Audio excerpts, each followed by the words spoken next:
I'm Angela from SpinachTiger.com and welcome to my cooking channel, cooking real food for real people from scratch. And it doesn't have to be hard. Today, I want to show you how to make my grandmother's authentic tomato sauce. Yes, I'm Italian. My maiden name was Pomoni, and this is Rose DiMartino. This is my maternal grandmother who looked like this every single day of her life. She was more of a businesswoman. She owned her own hair salons, so she didn't cook every single day. But when she cooked, it was fabulous because her mother was from Naples and was the really old-fashioned grandmother type. So that's where she learned how to make good Italian food and make it simply the way it's supposed to be made. So today I'm going to show you, I'm going to tell you two ways to make the tomato sauce. You can sort of skip the grinding of the tomatoes, which I like to do because I buy the certified San Marzanos. They are like 3 times as expensive sometimes in the store. However, I think you get more from them. They just taste better. So you can decide what you want to do, but that's my recommendation, and I talk about that at the post. If you want to skip what I'm going to show you, you can always buy the tomato puree and go from there. That's kind of a cheat way to do it, but it's still really pretty good. So what I do is I take, and you can use a colander for this. I have this, I think I inherited this tomato thing. Oh gosh, I don't even really know what it's called. And it's just real simple. I kind of go back and forth, squeeze out all the juices. Now, what I like about this brand, and you can look on the back of the cans for your ingredients. I like that this says it also has tomato puree in it. A lot of times, the cheaper brands of the Italian plum tomatoes, the tomatoes they're just not that good. They'll still have some skin on them, but they'll be just in water. So you have a very watery, you're going to end up with a lot of water and you have to cook it for a really long time. And then you're going to have to cook it down. And then by the time you're done, you don't have as much sauce. So that's why I spring for the more expensive. Now I've used 4 cans. You know, something I've found out, you never have enough tomato sauce. You never have enough tomato sauce. So make a lot at once, and that way you're keeping your life really simple. You can freeze your tomato sauce once it's cooked. Freeze it in whatever you freeze things in. The food savers are a really nice thing, or bags. And then you can have a lot of dinners from this. Now this is a clean tomato sauce. It doesn't have any chunks of tomatoes in it whatsoever. This is the tomato sauce that you make your lasagna with or your manicotti with because it doesn't have anything.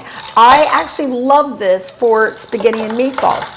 I grew up exactly on this kind of sauce. That you never saw a seed or a chunk of tomato in the sauce. Now I've kind of changed, and I'll use different types of sauce for different things. I got one little tomato that won't do it. But look how easy that was. That was as easy as anything.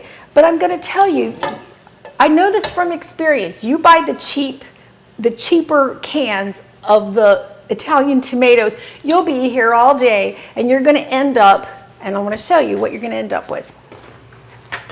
You're going to end up with all of this pulp out of a cheap can. So what have you really saved? It just won't smash down, but you get the good kind, and I did that just to show you.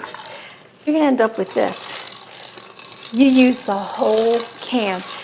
It crushes absolutely splendidly, amazingly. Now, I don't want to get my hands messed up, so normally I would, and then we don't need to do that for the video. So here's what we're going to end up with is a nice thick puree. We add this to this pot. Now what I did to start my sauce, and this is so simple, I put some olive oil in the pan, you know, maybe about like this much, 3 cloves of garlic, and a medium onion. I use actually a half of a large onion. I just chopped it coarsely, and I just softened it a little bit. If for whatever reason your garlic browns or burns, throw it out and start over. You could ruin a whole pot of tomato sauce. That's one of my big tips of the day. So then we're going to take this And this was already heated, and I already finished doing this for you. And then I'm gonna take this.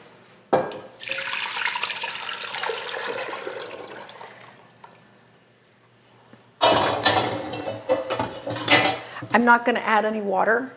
If you find it very, very thick, add a can of water. You just take your can, put your water in there, and add a can of water. This is 4 cans. Now we're gonna add some pepper, some salt, a carrot. Now we do the carrot for sweetness. You can chop this carrot up and do it in the beginning and soften it, and that actually probably will enhance the flavor even more. And because I happen to have this in my garden, I'm just gonna stick some basil in there and let it be, basil flavored. If you want to turn your tomato sauce into pizza sauce, use oregano. I'm not gonna use that today because this is gonna be for my meatballs that I'm gonna make in a few minutes. Now we're gonna put this on the stove for 2 hours at a medium-low temperature, semi-covered. Go and stir it about every 20 minutes. Shortcut, put it in a crock pot and let it go for 4 hours, or just real slow. If you're out all day, it's not gonna hurt your sauce, and you come back and it'll be really nice. What I like to do also is add in, now you're gonna think this is funny, white wine. I don't like to cook with red wine in my tomato sauces. I use red wine for other things that I cook with, for beef-based dishes, but when it's just plain tomato sauce, I think that the white wine really enhances the flavor. At the very end of the sauce, I add something that my grandmother didn't do. I added just a little bit of butter. A little bit of butter, smooth it out. You don't have to do that. This is pretty much it. You make a big pot of this, you have a fantastic sauce.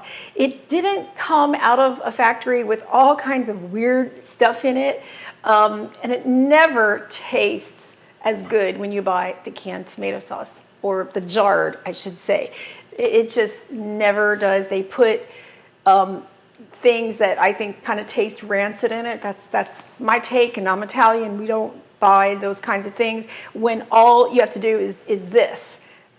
Okay, it's been about an hour that the sauce has been on the stove, and I'm gonna take everything out. That's one of the things I forgot to mention. All those vegetables that we put in aren't staying in, the garlic's not staying in. We're gonna have a pure, clean tomato sauce. And I cannot advise you enough to get the authentic from Italy, especially if it says like certified San Marzano tomatoes. You will see an enormous difference. And if you don't use good tomatoes, you might actually get mad at me because it's not going to look like this. It's definitely not going to look like this.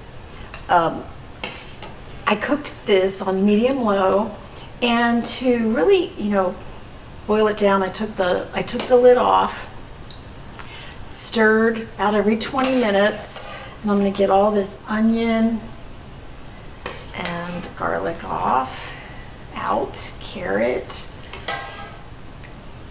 and I'm going to put meatballs in. This sauce actually cooked in an hour because of the quality of the tomatoes. If you don't use the tomatoes that I'm telling you about, and it's very liquidy, and you'll know because it'll be very watery, it's going to take you 2 hours, and it could take you longer. Now, if you are going to put your wine in, now would be a good time, and then let that wine taste cook down. But I'm going to put my meatballs in and go for maybe another hour, but I'm going to go super, super low. And the meatballs are going to absorb that delicious flavor, and then the sauce is going to absorb the flavor of the meat.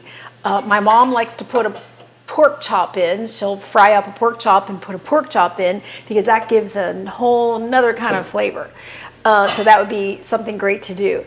This is that sauce for manicotti and lasagna, like I've mentioned before, because it's a nice, clean sauce. Also makes a great pizza sauce. If you want to find me, I am Spinach Tiger on every bit of social media: Instagram, Spinach Tiger, Twitter, Facebook. You'll find me. My Spinach Tiger everywhere. And I hope you do find me and we can connect that way. That would be really fun. Please visit spinachtiger.com to get the full complete recipe and all of the Italian recipes there. I really appreciate if you take a second and subscribe so that you don't miss anything. And thank you so much for coming to spinachtiger.com, cooking real food for real people from scratch.